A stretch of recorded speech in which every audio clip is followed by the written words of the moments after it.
Bonsoir, une petite vidéo encore, encore un petit cours que j'avais envie de vous préparer ce soir. Un cours sur l'attaque. L'attaque, j'aimerais préciser un petit peu ce que c'est l'attaque. Euh, ouais, d'abord, disons ce que c'est pas l'attaque, hein.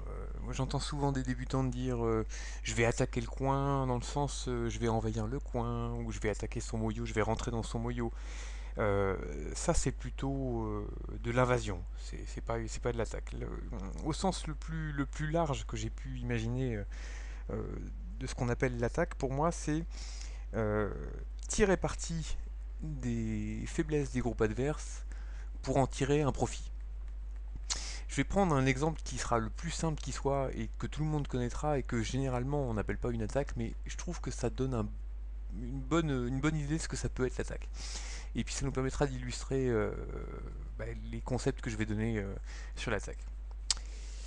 Vous avez blanc qui décide d'envahir le coin. On va attaquer cette pierre. C'est-à-dire on va jouer là. Et c'est urgent, c'est super important. On va jouer là ou l'autre, hein, ça marche aussi. Parce que si l'adversaire répond pas, si l'adversaire blanc répond pas, eh bien, qui joue ailleurs, hop, il joue ailleurs. Vous jouez immédiatement là, sauf si vraiment il y a un truc hyper important. Vous jouez là, et maintenant, localement, blanc, c'est un peu comme s'il avait une pierre perdue. Euh, Vous connaissez tous le résultat qui se passe si blanc joue ici. Si blanc joue le Joseki normal, ce qui se passe, c'est que blanc, en CNT, arrive à sécuriser quelques points en échange d'une belle influence pour noir. Mais c'est pas catastrophique, quoi. C'est un résultat plutôt équitable, résultat classique, et point contre influence. Bon, mais si, et tout ça il le fait en CNT, hein, c'est vraiment très important. Si noir joue ici, si blanc joue ailleurs et que noir joue ici, eh bien blanc ne peut plus vivre en CNT. Et même, il peut même plus vivre en Gothé. Donc c'est vraiment une grosse perte pour blanc. Par exemple, s'il essaie de vivre, on pourrait jouer ce genre de choses, mais on peut même tout bouffer. On joue comme ça, hop. Si on est vraiment super gentil, on joue comme ça, et puis blanc peut jouer comme ça, on va regarder un petit peu ce que ça donne cette séquence, et si on est super méchant, eh bien on descend ici, et puis bon, il y a des coupes, faut prévoir le calcul, mais bon, en gros c'est plutôt facile pour noir, mais juste pour montrer, rien que ça, c'est vachement puissant, hein, ce blanc joue là, ici, et puis là, blanc, eh bien il est goté. Bon, éventuellement noir peut rajouter un coup, ce serait un petit peu lent vu la forme, vu la solidité de la forme. Noir peut jouer ailleurs et il peut même tuer quand il a envie. Il peut tuer en co. Alors, je trouve la séquence rigolote. Ça s'appelle, c'est la fameuse forme du tripode avec une pierre de plus là. C'est une forme qui est pas vivante. Pour tuer, il y a un coup un peu spécial. Si on joue juste ici, blanc a un œil, il est vivant. Il n'y a plus moyen de tuer. Ça c'est vivant. Donc c'est un cas particulier où il faut jouer le point vital. Alors c'est pas celui-là. Si on joue là, blanc joue là, et puis bah, c'est vivant, hein.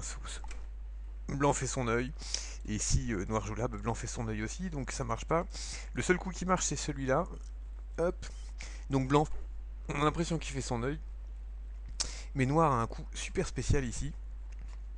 Blanc, s'il répond là, il y a un coup.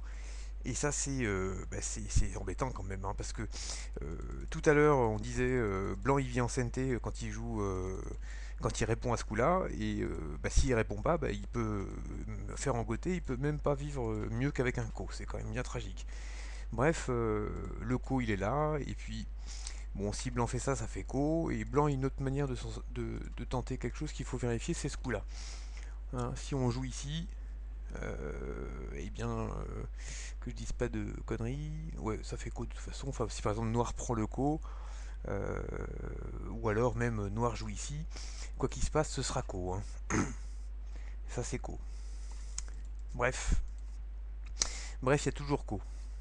Faut juste faire attention à un truc, c'est s'il y a une liberté de plus, quand noir joue ici, blanc peut faire ça, et puis euh, quand noir joue ici, qu'est-ce que je raconte? Attends, c'est quoi cette histoire? J'avais trouvé un truc pour écraser le co, c'était quoi? Ouais, c'était ça, ouais. Blanc juste connecte, quand noir fait Atari, blanc connecte juste, et puis là c'est vraiment un co. et blanc peut pas écraser parce qu'il a plus de liberté. Voilà, c'est ça. Ouais. S'il avait une liberté de plus, il aurait pu vivre. Bon, je rentre dans les détails histoire de montrer quelques petites séquences parce que c'est rigolo et puis c'est une forme qui revient assez souvent. Voilà, donc c'est juste ça. Retenons que ça c'est un coup ultra urgent et que ben voilà, c'est ça l'idée de l'attaque quoi. On joue ici parce que blanc a fait un investissement dans le coin et se dit il va perdre son investissement s'il rajoute pas de coups. Hein, donc ça c'est l'essence même du Go, c'est quand on joue ici, on sait qu'on n'a pas de territoire avec le Hoshi, mais on sait que si blanc cherche à prendre le territoire, ben, on va avoir autre chose. Et que si blanc cherche à prendre le bord, ben, on va avoir autre chose. Mais on sait toujours pas chez qui c'est. En revanche, dès que blanc dit c'est chez moi le coin, eh bien on lui dit prends-le le coin, moi en échange je prends quelque chose d'autre. Ce serait une erreur de ne pas lui dire de le prendre parce que hop, blanc peut récupérer, peut sortir quoi. Et si on le prend, eh bien blanc est obligé de défendre son truc et donner quelque chose en échange. Voilà, donc ça c'est assez rigolo comme principe. Donc voilà, pour moi c'est ça l'attaque. Hein. Donc c'est l'adversaire a fait un investissement quelque part, il a investi des pierres pour vivre à un endroit, et on va utiliser le fait que blanc a décidé d'envahir un endroit, de vivre à un endroit pour gagner quelque chose en échange. Donc tirer du profit des pierres faibles de l'adversaire. Ça c'est l'attaque. Alors un autre exemple classique c'est... attendez, je vais peut-être finir juste cet exemple-là sur... voilà, hop. Mettons que blanc joue là. Voilà.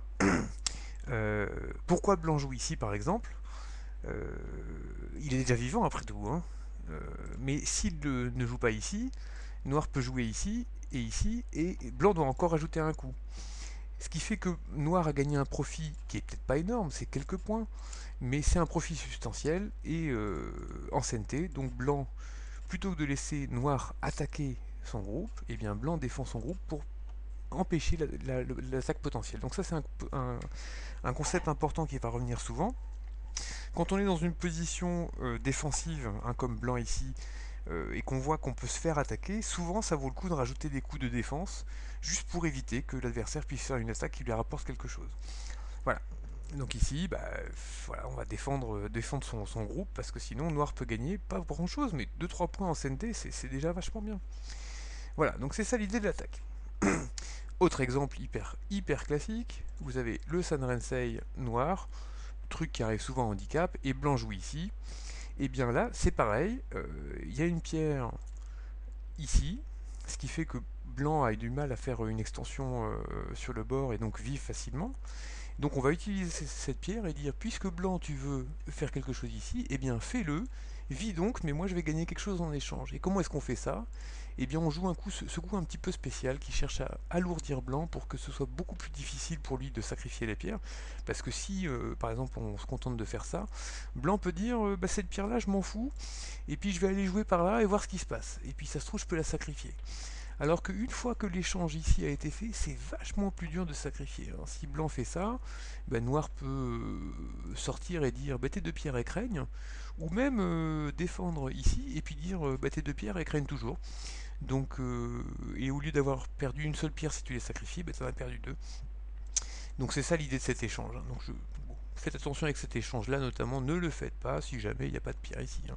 Parce que s'il n'y a pas de pierre ici, quand vous faites ça, poum poum poum, après blanc, il fait quoi? Il fait son extension en D10, ici, et puis ça sert plus à rien, quoi. Donc là, si on est comme ça, c'est à blanc de jouer, il peut pas faire son extension, il va jouer comme ça, il va pas jouer comme ça, hein, ce serait catastrophique.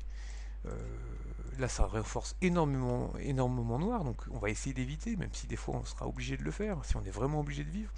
Il va essayer de jouer de plus loin pour essayer de pas trop renforcer noir. Et puis noir, il continue à essayer de profiter. Alors là, il faut vraiment en profiter. Hein. Ici, blanc est pas vivant, et si on laisse blanc rajouter un coup, il risque d'être vivant. Donc, on joue ce coup-là.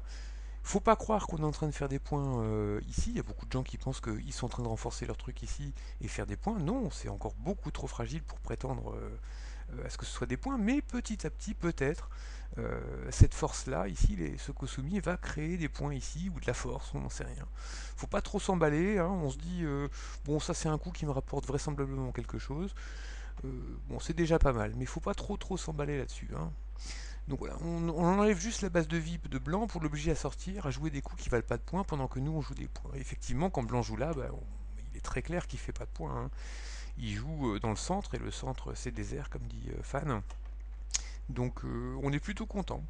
Et après ça, on rajoute encore un coup pour noir parce que on a envie d'éviter des coups de ce genre-là qui vont faciliter la vie de blanc. Hein, imaginez ce genre de choses, ça crée un point de coupe ici, c'est un peu désagréable. Bref, on veut juste éviter ce genre de choses. Donc on maintient la pression et on continue à attaquer. Voilà. Alors, à quel moment est-ce qu'il faut arrêter d'attaquer C'est important ça. On a vu tout à l'heure le moment où il fallait arrêter d'attaquer quand c'était le Sansan. Une fois que l'adversaire est clairement vivant et qu'il n'y a plus de profit à faire, on laisse tomber. Hein. Par exemple ici, là, la position est... Bon, peut-être que blanc va rajouter un coup par là, ou même jouer ailleurs si c'est à 9 pierres de handicap, mais ce serait pas raisonnable. Blanc va peut-être rajouter un coup ailleurs, et puis on va dire, bah c'est bon, je suis content. Alors ça c'est un peu mou de la part de blanc, mais voilà, je suis content. Moi j'ai sécurisé vachement de points dans le haut, j'ai aussi vachement gagné sur le bord. Et voilà, blanc a fait 0 points, hein. Il a peut-être fait 2 points pour 2 yeux, il est toujours pas vivant, donc on est content. Hein, une erreur de débutant, c'est se dire blanc a joué ailleurs, il n'a pas répondu, il faut absolument que j'attaque, et j'y vais à mort, et puis je coupe comme un taré, et puis ça marche pas, et puis voilà, c'est la cata. Donc il y a un moment donné où il n'y a plus d'attaque à faire, hein, c'est déjà suffisamment solide, et peut-être plus tard dans la partie, on pourra attaquer quelque chose. Il y a des gens qui vont se dire ah, je vais attaquer comme ça, c'est dans le bouquin, il faut empêcher blanc de sortir, et c'est tout à fait vrai. Mais est-ce que vous avez prévu ce qui se passe quand blanc joue ici et puis sort est-ce que ça vous sert à quelque chose de construire un mur dans cette direction-là, par exemple? Bon, là dans cette partie, oui, c'est sympa d'avoir un mur dans cette direction-là. Avec le Hoshi, là, on sent qu'il y a du moyo qui se développe. Mais je sais pas, moi par exemple, blanc joue là, et puis là, et puis comme ça. Imaginez ce genre de situation d'attaque. Et Noir dit ouais, je suis en train d'attaquer, il va crever. Mais en attendant, on voit bien que Noir il est en train de fragiliser ses pierres, il va peut-être même les perdre, surtout à 9 pierres de handicap. Il a perdu vachement de potentiel de points dans cette zone-là. Donc s'il n'a rien gagné en échange sur le côté droit, c'est une stratégie à la con. Donc ce coup-là, si vous n'avez pas un projet, un profit à faire dans cette zone-là, il ne faut pas le jouer. Ça, c'est le premier enseignement de l'attaque, c'est toujours garder en tête, j'attaque pour une seule raison, c'est pour le profit. J'attaque pas pour attaquer, j'attaque pas pour tuer, parce que tuer c'est mal et parce que tuer c'est vachement dur, et j'attaque parce que je veux tirer un profit de mon attaque. C'est peut-être un petit peu lent, mais là, moi je dirais, pourquoi pas jouer là? Pourquoi pas jouer là? Je sais pas moi, un coup qui clairement construit du territoire et empêche blanc de se développer, c'est peut-être pas un coup très rapide, mais c'est quand même, euh, c'est quand même un coup d'attaque, quoi. Hein. Ça a l'air de rien, c'est vachement loin, hein. Et pourtant, ça attaque ce truc-là. Parce que là, après, imaginez, je sais pas, hein, un coup de ce genre-là, là. Hein, hop, avec un petit année après, ou je sais pas, peut-être juste comme ça, poum poum. Hop, maintenant on pousse par là. Est-ce que c'est vraiment intéressant? Ce qui est sûr, c'est que les pierres que blanc construit ici, est-ce qu'elles ont vraiment un impact sur ces pierres-là? Moi, je trouve pas beaucoup. Donc la pierre J16, elle est en train d'attaquer le groupe blanc, elle fait du territoire et en même temps elle attaque, c'est super.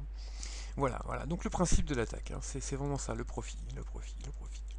Alors maintenant, il y a plein de moyens d'attaquer. Hein.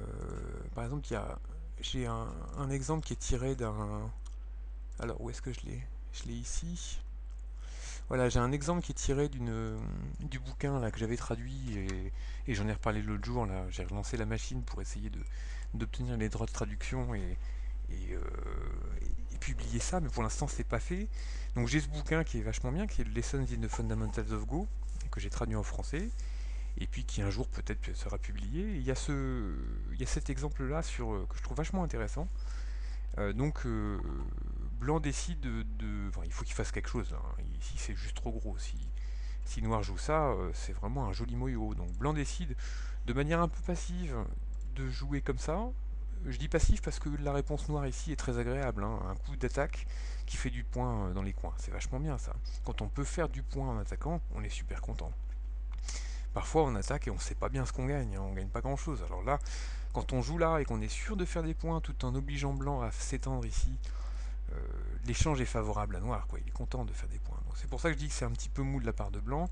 Euh, Ça c'est possible aussi, mais dans cette partie-là, finalement, noir peut attaquer dans cette direction-là, et ça l'arrange aussi. Donc bon, ça se discute. Bon, bref, c'est pas l'objet du cours. Blanc joue là, et puis noir donc joue là. Et puis blanc fait son extension. Et puis noir, il a prévu de se dire, bon, si je rajoute un coup par là, comme ça, pour dire maintenant, je fais les points du bord, hein, ce coup-là, ça fait une extension pour les deux pierres, c'est vachement bien. Et puis en quelque sorte, bah, ça fait une extension pour ces pierres-là. Donc noir, il se dit, voilà, je vais faire du point par là. Mais il est un peu déçu parce que il est sur la troisième ligne. Alors, si blanc joue ce genre de coup, bah, ça fait un peu plat sur la deuxième ligne. Alors il se dit, bah, je vais faire un petit peu plus que ça, et il a raison. Il va jouer comme ça. Il se dit, bah, blanc, là les deux pierres sont vraiment faibles, hein. Si blanc répond pas, il va être sous attaque et je vais avoir un profit. Donc blanc va répondre ici, et là je vais jouer un coup un peu plus, alors je sais pas où, un peu plus ambitieux, je sais pas, quatrième ligne, ou alors carrément comme ça, enfin j'en sais rien. Bon, il essaie de faire un truc qui est joli. Ça c'est probablement trop parce qu'il doit y avoir moyen de vivre facilement dedans, c'est un peu dommage. Mais voilà, bon, bref, il essaie d'être un peu plus ambitieux que ce que j'ai montré dans la partie. Sauf que blanc, bah blanc, il est gourmand, hein. Il est gourmand le blanc, c'est pas bien blanc. Quand noir joue là, il décide de jouer immédiatement au milieu. Là, en théorie, si on est un noir normalement constitué, quand blanc fait ça, ça énerve un petit peu, hein. Ça m'énerve un petit peu parce que c'est bien écrit dans les bouquins qu'il faut pas le faire, il faut pas laisser les groupes faibles. Donc ça énerve, et en général quand on est énervé au go, on fait des conneries. Et c'est ce que Noir va faire là bientôt là. Euh, Sauf s'il garde, enfin c'est-à-dire qu'il va attaquer comme un fou, par exemple celle-là, et puis, et puis voilà, et puis ça va mal se finir parce que blanc est plus fort au combat. Bon, il faut essayer de garder son calme et puis voir ce qu'on peut gagner. D'abord, on va regarder ces deux pierres-là. Noir n'a pas répondu, blanc n'a pas répondu. Est-ce qu'on pourrait pas faire quelque chose? Essayons de voir comment attaquer ces trucs-là. Alors il y a pas mal de gens, surtout parmi les joueurs en Q4, qui pensent immédiatement à ce coup-là. Euh, Effectivement, c'est un coup d'attaque très très fort, hein. C'est en plus une très jolie forme, ce truc-là, qu'il y a à retenir. Blanc peut pas. Qu'est-ce que je dis? Non, blanc peut pas répondre là, hein. C'est boum, c'est direct, hein. Boum. Là, c'est la cata. Donc, c'est un coup d'attaque assez joli qui va enlever la base de vie de blanc. Effectivement, après cet échange-là et que noir connecte par en dessous, blanc n'a pas de base de vie. Et puis bah, noir a fait du profit. Donc il a attaqué, hein, il a fait du profit. Hein, imaginons la suite. Comme ça, noir est assez content d'avoir engrangé 3-4 points de profit. C'est pas dégueu, hein, en CNT. En échange, blanc est sorti. Et bon, alors après, je sais pas comment blanc joue, peut-être comme ça. Peut-être. Ça me paraît un petit peu lent. Moi, je jouerais comme ça, au feeling. Bon, pourquoi pas. Donc, moi, ça me laisse un goût un petit peu amer quand même. Je trouve que Noir a pas gagné grand-chose dans cette affaire. Il a gagné 3-4 points. Blanc est sorti d'affaire. Et puis, mais bon, on peut débattre de ce truc-là. Moi, il y a un coup qui me fait plus envie, c'est d'attaquer par au-dessus. C'est juste un peu plus compliqué. Comme ça. Moi, je vois immédiatement le profit de ce coup-là. Le profit, je le vois immédiatement. D'abord, ici. Il y avait une faiblesse par ici, hein, une coupe pour blanc, et avec ce coup-là, j'ai la sensation que cette faiblesse elle est en train de disparaître. Donc déjà, il y a un petit peu de gain ici. Et alors, ce coup-là, je le préfère à celui-là, parce que si noir joue là, blanc sort et sépare les pierres ici. On va jouer un coup qui, en fait, connecte la pierre P15 à la pierre L15. Si on pouvait connecter ce groupe-là en même temps, on aura un mur ici, ce serait royal. Et effectivement, si blanc joue comme ça, eh bien noir joue là, et puis bah, et voilà, ça marche. Là, c'est succès garanti pour noir. Il a un joli mur, c'est vachement bien. Bon, Donc ça c'est un bon résultat. Donc blanc peut se dire, bah, je vais essayer d'éviter ça. Par exemple, il va jouer comme ça. Mais s'il fait ça, il laisse une faiblesse. Ici, boum, point vital. Si blanc joue là, bon, bah, finalement le résultat est le même que la coupe, hein, que la connexion. Noir a réussi à peu près connecter ses groupes, c'est plutôt agréable, et blanc est toujours pas vivant, il doit rajouter un coup. Et noir bah, continue l'attaque en jouant comme ça, et blanc doit rajouter vraisemblablement des coups. Alors là je vais pas calculer en détail, mais on sent que blanc il n'est pas vivant. Hein. S'il répond pas, moi je pense que noir est content de simplement engranger des points ici, et puis de forcer blanc à vivre comme une... Bon, j'allais dire un gros mot. Voilà. Donc revenons un petit peu sur cette situation. Voici un joli point vital. Donc si blanc par exemple décide de connecter ses pierres pour protéger la coupe, et bien noir, il fait ça. Et ça c'est un coup d'attaque idéal. Effectivement blanc se venge de ce côté-là, mais noir, il a réussi à bouffer cette pierre P17 pour faire un profit assez énorme dans le coin, c'est vraiment très gros. Hein. Et en plus, blanc est toujours pas vivant. Après ça, noir peut jouer comme ça, c'est important, pour éviter que blanc se stabilise trop facilement. Là, il y a une coupe ici, bon, qui marche pas à cause du chichot, mais bon, il y a une coupe, donc il faut laisser blanc sans yeux. Donc blanc a pas d'yeux, et blanc a pas d'yeux non plus ici, c'est une position très désagréable. Noir a donc réussi à attaquer, il a réussi à gagner un profit substantiel. Blanc est toujours pas vivant, c'est le padard. Voilà. Et puis, bah, si... comment dire qu'est-ce qu'on peut trouver d'autre? J'avais une autre séquence à proposer, c'était quoi? euh, Pop, pop, pop. C'était quoi ma séquence? Ah oui. Si blanc, voyant que ça marche pas vraiment, que ça marche pas vraiment, décide de jouer comme ça, excusez-moi, et bien noir joue là. Il connecte ses pierres, et puis là, il y a une séquence intéressante à regarder, c'est qu'est-ce qui se passe si blanc joue comme ça. Donc là, noir réfléchit pas, il joue là. Hein, j'en ai déjà parlé dans un cours précédent, on cherche à connecter ses cailloux. Bon, si blanc joue là, on est d'accord que la situation est semblable à la précédente. Et si blanc joue là, qu'est-ce qu'on fait? On va quand même pas se laisser... oups, on va quand même pas se laisser trancher, c'est pas possible. Se laisser trancher ici, ce serait désagréable. Donc non, on va prendre le Ponouki que blanc nous propose, comme ça. Et blanc tranche, ok, il tranche aussi, mais nous, on refait ça, et finalement, le résultat est semblable, et même pire à la situation de tout à l'heure. Noir a pris un profit substantiel, un Ponouki, donc il est extrêmement solide dans cette zone-là. Il est un peu plus faible ici, mais il est content déjà de ce qu'il a eu. Hein. Juste pour dire, Noir a quand même ce coup-là à SNT, ce qui fait que il faut imaginer cette situation-là, qui a l'air quand même nettement moins fragile pour Noir. Voilà, donc encore une fois, voilà pourquoi Blanc ne devrait pas jouer ici. Il devrait jouer ici, mais il y a quand même plein de cas. Alors si vous êtes blanc, réfléchissez comme ça. Si vous voulez jouer là, assurez-vous que noir n'ait pas de moyens très très simples pour vous attaquer. Ce coup-là est un coup évident. Un coup qui renforce ce truc-là, menace de connecter. euh, c'est trop facile pour noir.